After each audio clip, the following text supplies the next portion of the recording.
कल्पना कीजिए कि अगर कोई आकर कहे कि आसमान में जो चमकता हुआ सूरज है या रात का चांद है या पूरा का पूरा सौर मंडल है और यहाँ तक के समय भी, ये सब आपके बाहर नहीं है, ये सब असल में शरीर के अंदर मौजूद है। हाँ, सुनने में तो ये बिल्कुल किसी साइंस फिक्शन फिल्म की कहानी जैसा लगता है। बिल्कुल, मतलब ऐसा लगता है जैसे कोई फैंटेसी नॉवल चल रहा हो। लेकिन आज इस गहन चर्चा में हम एक ऐसे प्राचीन सिद्धांत को डिकोड करने जा रहे हैं जो दुनिया को देखने का नजरिया ही पूरी तरह से पलट देता है। सही कहा। तो आज का हमारा जो विषय है वो है गायत्री चैतन्य। अनीता अरविंद सर्राफ द्वारा प्रस्तुत इस पाठ में भारतीय विचारधारा के सबसे रहस्यमयी सिद्धांतों में से एक, जिसे हम यथा पिंडे तथा ब्रह्मांडे कहते हैं, उसका एक बहुत ही विस्तृत नक्शा दिया गया है। और इसका सीधा सा अर्थ यही है कि जो कुछ भी इस शरीर के भीतर है वही सब कुछ इस ब्रह्मांड में भी है। ठीक है, चलिए इसे समझते हैं। क्योंकि जब मैंने पहली बार इस थ्योरी को पढ़ा तो सच कहूं तो मेरा दिमाग ही चकरा गया था। मतलब ये पूरे ब्रह्मांड को एक इंसान की शारीरिक सीमाओं के भीतर कैसे समेट सकता है? देखिए, ये वाकई में इंसान के सोचने के तरीके को बदलने वाला विचार है। अगर हम आम तौर पर देखें तो दुनिया को देखने का हमारा तरीका क्या होता है? हम तो बस खुद को मतलब एक बहुत ही छोटी सी इकाई मानते हैं इस अनंत ब्रह्मांड में।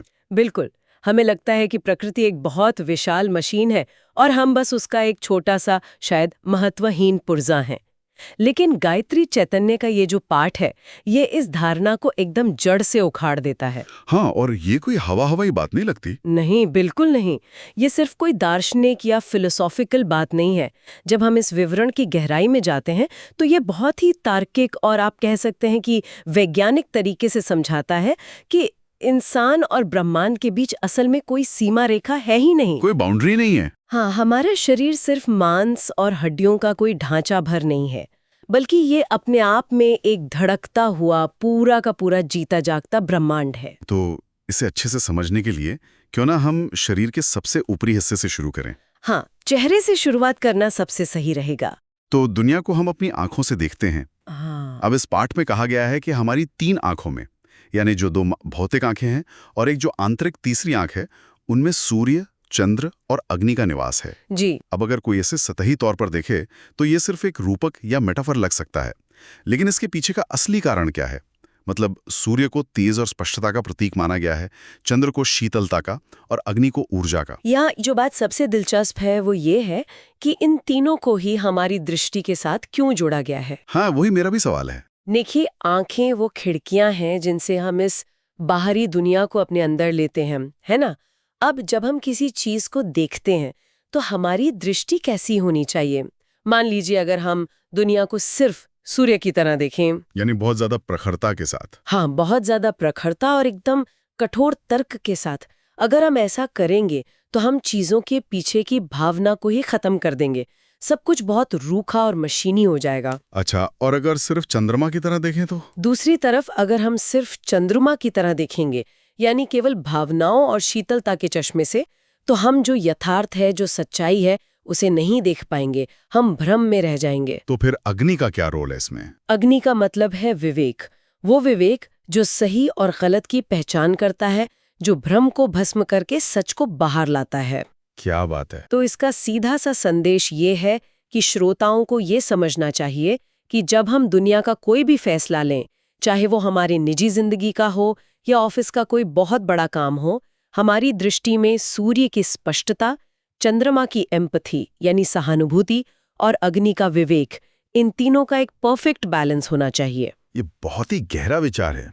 मतलब दुनिया को देखने का हमारा जो तरीका है वही असल में हमारी वास्तविकता तय करता है। बिल्कुल सही। अब अगर आंखों से थोड़ा और नीचे आए तो वो चीज आती है जो हमें पल पल जिंदा रखती है, यानी हमारी सांस। हाँ, प्राण। इस पाठ में नाक में वायुदेव का स्थान बताया गया है और नासिका के दोनों छिद्रों में जो हमारे नॉस्ट्रल्स हैं उनमें एड़ा और पिंगला नाड़ियों की बात की गई है। जी, एड़ा और पिंगला।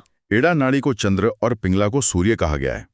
अब अगर मैं इसकी तुलना आज की आधुनिक भाषा में करूं तो ये मुझे शरीर के एक, क्या कहते हैं उसे, ऑटोमेटिक क्लाइमेट कंट्रोल सिस्टम जैसा लगता है। ऑटोमेटिक क्लाइमेट कंट्रोल, ये दिलचस्प है। हाँ, जैसे एक थर्मोस्टाट होता है ना, जो बाहरी मौसम के हिसाब से कमरे का तापमान अपने आप सेट कर देता है, वैसे ही सांस के जरिए हमारा शरीर अपनी अंदरूनी गर्मी और ठंडक को बैलेंस करता है। थर्मोस्टेट वाला उदाहरण बहुत ही बढ़िया है, लेकिन इसमें एक छोटा सा कैच है। वो क्या? देखिए, एक सामान्य थर्मोस्टेट सिर्फ तापमान को कंट्रोल करता है, लेकिन जब हम इड़ा और पिंगला नाड़ियों की बात करते हैं तो वो हमारे सोचने के तरीके और हमारे पूरे नर्वस सिस्टम को भी बदल देती हैं।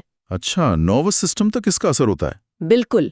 आधुनिक विज्ञान भी अब इस बात को मानता है कि जब हम बाएं नथुने से यानी लेफ्ट नॉस्ट्रिल से सांस लेते हैं, जो कि इड़ा या चंद्र नाड़ी है, तो हमारा पैरासिम्पैथेटिक नर्वस सिस्टम एक्टिवेट हो जाता है, जो हमें रिलैक्स करता है। हाँ, वो शरीर को शांत करता है, हमारा हार्ट रेट कम करता है।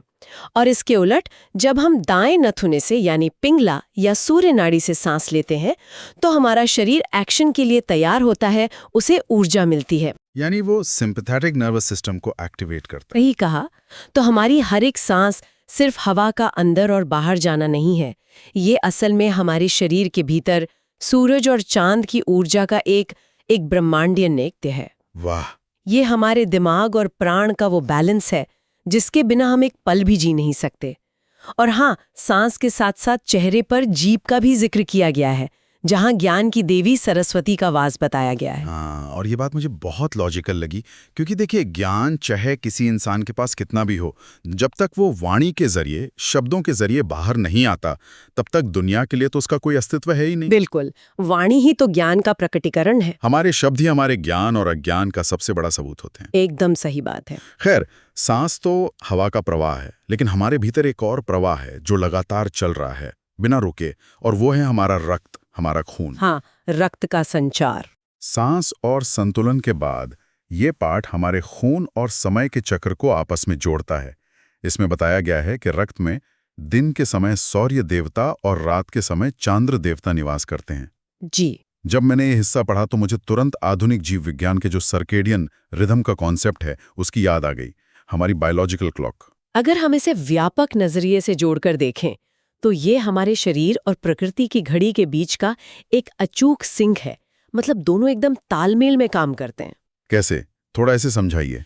आज की जो मेडिकल साइंस है वो हमें बताती है कि हमारे हार्मोन, हमारा ब्लड प्रेशर और यहाँ तक कि हमारे अंगों का काम करने का जो तरीका है वो दिन के उजाले और रात के अंधेरे के हिसाब से बदलता रहता है। अच्छा, मतलब लाइट और डार्क साइकिल पर निर्भर करता है। बिल्कुल। जब सुबह सूरज निकलता है तो हमारे शरीर में कॉर्टिसोल का स्तर बढ़ने लगता है। ये खून को तेजी से दौड़ाता है ताकि हम उठ सकें और काम कर सकें। तो यही वो सूर्य देवता हैं जो दिन में हमारे रक्त को चलाते हैं। एकदम सही पकड़े आप। और जैसे ही रात होती है, अंधेरा होता है, तो मेलेटोनिन नाम का हार्मोन बढ़ता है।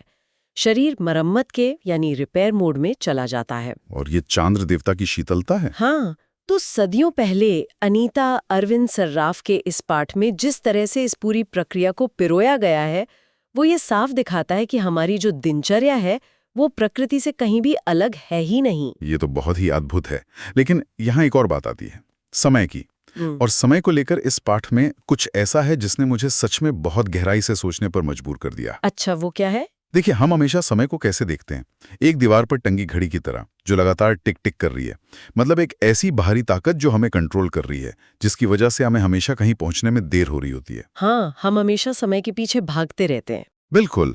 लेकिन गायत्री चैतन्य में समय की जो इकाइयां हैं, जैसे मुहूर्त, दिन, रात, महीने और साल, इन्हें नाखून, पैरों की उंगलियों और शरीर के बालों में स्थित बताया गया है।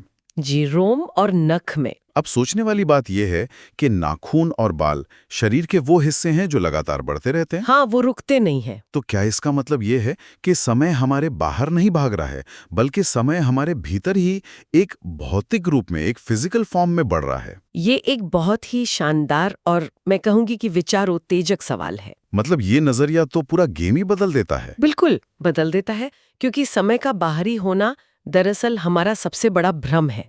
हाँ, हम अक्सर क्या सोचते हैं? हम सोचते हैं कि समय एक नदी है जिसमें हम बह रहे हैं। हाँ, कि समय बीत रहा है और हम उसमें फंसे हुए।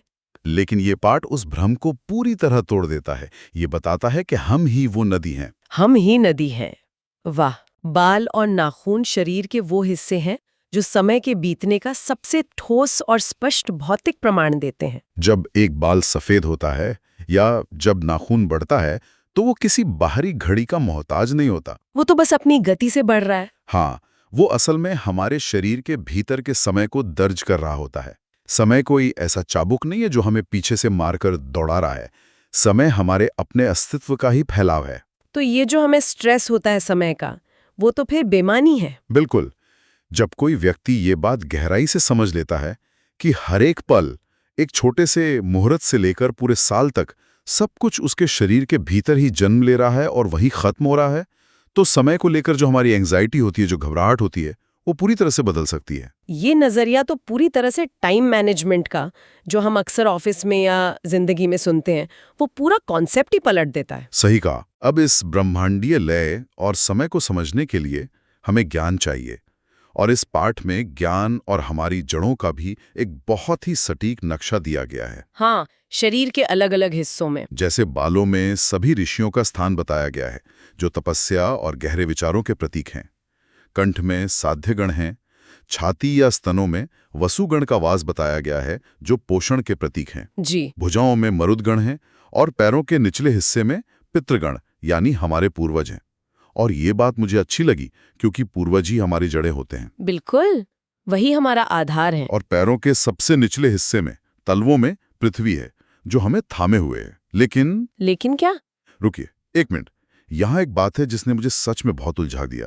मुझे यहाँ थोड़ा टोकना पड़ेगा। बताइए, क्या उलझन है? दोनों कानों में शुक्राचार्य और बृहस्पति का वास बताया गया है। अब ये मुझे कुछ अजीब लग रहा है। अजीब क्यों? देखिए, बृहस्पति देवताओं के गुरु हैं। वो आध्यात्म, धर्म, शांति और नैतिकता की बात करते हैं। दूसरी तरफ शुक्राचार्य दानवों के गुरु हैं, जो भौतिक ज्ञान, कूटनीति और सर्वाइवल यानी जीवित रहने की रणनीतियों के मास्टर हैं। हाँ, वो भौतिकता का प्रतिनिधित्व करते हैं। तो ये दोनों तो एक दूसरे के बिल्कुल विपरीत हुए ना। इन दोनों को हमारे कानों में एक साथ क्यों बिठा दिया गया है? क्या इससे हमारे दिमाग के अंदर ही एक युद्ध नहीं छिड़ जाएगा? एक तरफ आध्यात्म और एक तरफ कूटनीति। ये उलझन बहुत ही स्वाभाविक है, और जब कोई पहली बार इसे पढ़ता है तो उसे भी ऐसा ही लगता है। लेकिन असल में यही तो इस पाठ की सबसे बड़ी गहराई है। अच्छा, वो कैसे? अगर हम थोड़ा ध्यान से सोचें तो परिपूर्ण ज्ञान क्या होता है? क्या वो किसी एक विचारधारा या किसी एक पक्ष तक सीमित हो सकता है? नहीं, एक तरफा ज्ञान तो अधूरा होता है। बिल्कुल नहीं। ज्ञान कभी पक्षपाती नहीं होता। अब कानों का काम क्या है? कानों का काम है सुनना, यानी बाहरी दुनिया से जानकारी ग्रहण करना। जी। है वो हमारे भीतर की शांति, हमारी नैतिकता और उच्च चेतना के लिए बहुत जरूरी है।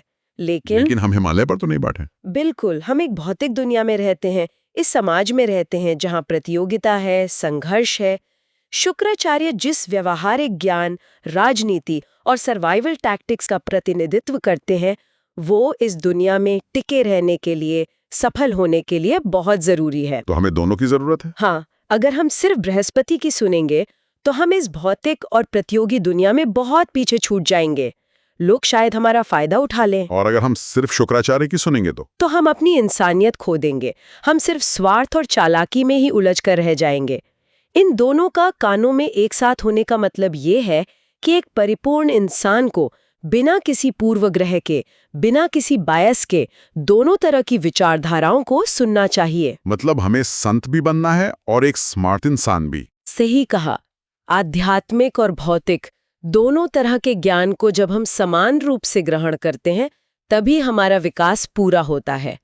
ये हमारे दिमाग में कोई युद्ध नहीं कराता, बल्कि ये एक बहुत ही जरूरी संतुलन बनाता है। वाह, ये स्पष्टीकरण तो वाकई कमाल का है। मतलब सुनने वालों के लिए एक बहुत बड़ा लाइफ लेसन है कि जानकारी हर तरफ से लेनी चाहिए। बिल्कुल। अच्छा, तो वैचारिक और ज्ञान की इस बात के बाद अब थोड़ा भौतिक दुनिया पर आते हैं। हमने ग्रहों की बात की, समय की बात की, लेकिन पहाड़ों, अंतरिक्ष और मौसम का क्या? उनकी भी जगह हमारे शरीर में ही है। हाँ, गायत्री चैतन्य के अनुसार पहाड़, अंतरिक्ष और ग्रह भी हमारे शरीर के भीतर एकदम ठोस रूप में मौजूद हैं। जैसे हड्डियों में ग्रहों का निवास बताया गया है। जी। पेट में आकाश है और मस्तक में स्वर्ग है। जांघों में कैलाश और मलय पर्वत हैं। यहाँ बहुत सारे रूपक हैं जो भौतिक शरीर को ब्रह्मांड से जोड़ते हैं। और अगर मैं हड्डियों और ग्रहों वाले हिस्से को थोड़ा विजुलाइज करूं, तो ये मुझे गुरुत्वाकर्षण के नियम जैसा लगता है, जो ग्रेविटी होती है। ग्रेविटी से आप इसे कैसे जोड़ेंगे? देखिए, जैसे ग्रह अपने गुरुत्वाकर्षण से पूरे सौरमंडल को एक निश्चित आकार में बांध कर रखते हैं, है ना, उसे बिखरने नहीं देते। ठीक वैसे ही हमारी हड्डियां शरीर का सौरमंडल है। ये बहुत ही सटीक तुलना है। वो मांसपेशियों को एक आकार देती हैं और शरीर को कोलैप्स होने से, यानी एक जगह ढहने से बचाती है। बिल्कुल। ये जो गुरुत्वाकर्षण वाली एनालॉजी है ना, ये इस सिद्धांत के मर्म को एकदम सही पकड़ती है। सौरमंडल का कंकाल ग्रहों की कक्षाएं हैं और इंसान का जो सौरमंडल है वो उसका अपना कंकाल है, उसकी हड्डियां हैं। और जांघों में पर्वतों का होना। जांघों में पर्वतों का होना भी शरीर की स्थिरता का ही प्रतीक है। जैसे पर्वत इस पृथ्वी का भार उठाते हैं और उसे एक स्थिरता देते हैं, वैसे ही हमारी जांघें हमारे पूरे शरीर का भार उठाती हैं और हमें सीधा खड़ा रखती हैं। और पेट को आकाश क्यों कहा गया? आकाश क्या है? अगर आप सोचें तो आकाश वो खालीपन है, वो शून्यता है जिसमें पूरा का पूरा ब्रह्मांड समा सकता है। हाँ, जहाँ तारों का जन्म होता है। बिल्कुल, जिसमें नए तारों का जन्म होता है। पेट भी शरीर का वो खालीपन है जो बाहर की ऊर्जा यानी जो भोजन हम खाते हैं उसे ग्रहण करता है और उसे जीवन की ऊर्जा में बदल देता है।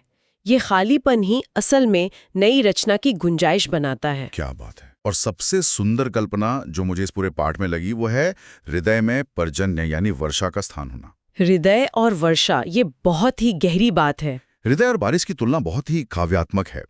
मतलब आप सोचिए, जैसे जब सूखी, दरकी हुई और बंजर धरती पर बारिश गिरती है तो उसमें से नया जीवन फूट पड़ता है। हर तरफ हरियाली आ जाती है। बिल्कुल, चारों तरफ हरियाली आ जाती है। वैसे ही हृदय से निकलने वाली जो करुणा है, जो प्रेम और सहानुभूति है, वो इस दुनिया की सूखी हुई स्थितियों में जान डाल देती है। बहुत ही सुंदर विचार है ये। जब हम किसी के प्रति करुणा दिखाते हैं तो वो असल में मानवीय रिश्तों की एक बारिश होती है। वो बारिश जो एक मृत पड़े रिश्ते या उदास इंसान में भी ऊर्जा भर देती है। ये बहुत ही सटीक और भावनात्मक तुलना है। देखिए, हृदय में वर्षा होने का अर्थ सिर्फ शारीरिक रूप से रक्त का पंप होना नहीं है। तो और क्या है? ये स्पष्ट करता है कि हमारी जो भावनाएं हैं वो सिर्फ हमारी निजी संपत्ति नहीं है, वो सिर्फ हमारे अंदर तक सीमित नहीं रहती। जैसे बारिश का पानी सिर्फ एक जगह नहीं गिरता। बिल्कुल, जैसे बारिश का पानी सिर्फ एक जगह नहीं गिरता, वह बहता है और पूरे माहौल को बदल देता है। वैसे ही जब हमारा हृदय करुणा से भरता है तो वह सिर्फ हमें नहीं बल्कि हमारे आसपास के पूरे वातावरण को सींचता है। ये तो बहुत ही पावरफुल बात है। यह इस बात का बहुत बड़ा प्रमाण है कि हम किसी बंद डब्बे में नहीं जी रहे हैं। हम जो भी महसूस करते हैं उसकी तरंगे बाहर जाती हैं। हमारे शरीर एक जीता जागता ब्रह्मांड है जो अपने आसपास के समाज और दुनिया को लगातार अपनी ऊर्जा से प्रभावित कर रहा है। पौरी करुणा सचमुच दुनिया के सूखेपन को दूर करने की ताकत रखती है। 100% रखती है। तो इस सब का मतलब क्या है? इन सभी चीजों को अगर हम एक साथ समेटें तो अनीता अरविंद सर्राफ के इस पाठ में जगन माता गायत्री को कामधेनु के समान बताया गया है। जी, कामधेनु। कामधेनु यानी वो दैवीय शक्ति जो सभी इच्छाओं को पूरा करती है। और इस पूरे विश्लेषण का जो मूल संदेश निकल कर आता है वो है एकता और सर्वव्यापकता, कि हम सब एक हैं और सब में व्याप्त हैं। हाँ, इस पाठ के अंत में एक बहुत ही शक्तिशाली मंत्र भी आता है। ओम देव्ये ब्रह्मांडाय विद्महे महाशक्त्यै च धीमहि तन्नो देवी प्रचोदयात्। बहुत ही सुंदर मंत्र है। और इसका सीधा सा अर्थ है कि हम उस देवी को जानने का प्रयास करते हैं जो स्वयं ब्रह्मांड हैं और उस महाशक्ति का ध्यान करते हैं जो हमारी बुद्धि को सही दिशा में प्रेरित करे, सही दिशा में ले जाए। बिल्कुल। अगर हम सुनने वालों के लिए इस पूरे विवरण का निचोड़ निकालें तो वो यह है कि हम कभी भी अपने शरीर को प्रकृति से कमतर या अलग नहीं मान सकते। कभी नहीं। हम इंसान अक्सर क्या करते हैं, हम बाहर की दुनिया में चीजें तलाशते हैं, शांति बाहर खोजते हैं, समय को बाहर पकड़ने की कोशिश करते हैं। लेकिन ये पाठ बताता है कि बाहर कुछ भी नहीं है, अंदर और बाहर दोनों एक ही परम सत्य के दो रूप हैं। और इसी बात से एक बहुत ही अहम और गहरा सवाल खड़ा होता है। वो क्या? देखिए, हम इंसान अक्सर ये कहते हैं कि हमें दुनिया बदलनी है ना? हम पर्यावरण बचाने की बात करते हैं, समाज को सुधारने के नियम बनाते हैं, बाहर बहुत सी चीजों को ठीक करने में लगे रहते हैं। हाँ, हम हमेशा बाहरी सुधार करना चाहते हैं। लेकिन अगर हम यथा पिंडांडे तथा ब्रह्मांडे के इस सिद्धांत को पूरी तरह से मान लें और गहराई से समझ लें तो हमारी अपनी जिम्मेदारी कहीं ज्यादा बड़ी हो जाती है। मतलब हमारी निजी जिम्मेदारी। हाँ, श्रोताओं को ये सोचना चाहिए कि अगर हमारे शरीर का हर एक छोटा हिस्सा एक विशाल ब्रह्मांडीय शक्ति का अक्स है तो क्या इसका मतलब ये नहीं है कि हमारी हर छोटी भावना, हमारा हर एक विचार सीधे तौर पर इस पूरे ब्रह्मांड को प्रभावित कर रहा है। ये तो रोंगटे खड़े कर देने वाला विचार है। बिल्कुल। अगर हमारे भीतर ही ग्रह हैं, हमारे भीतर ही नक्षत्र हैं और हमारे हृदय में ही वर्षा है, तो क्या हम अपने भीतर के शोर से बाहर तूफान नहीं ला रहे? मतलब हमारा आंतरिक क्लेश बाहरी दुनिया को अशांत कर रहा है। और सबसे बड़ी बात, क्या हम अपनी आंतरिक शांति से इस पूरे ब्रह्मांड का मौसम नहीं बदल सकते? ये एक ऐसा विचार है जिसे सोचने के लिए हमें सच में रुकना पड़ेगा कि हमारी शांति ही ब्रह्मांड की शांति है। बिल्कुल।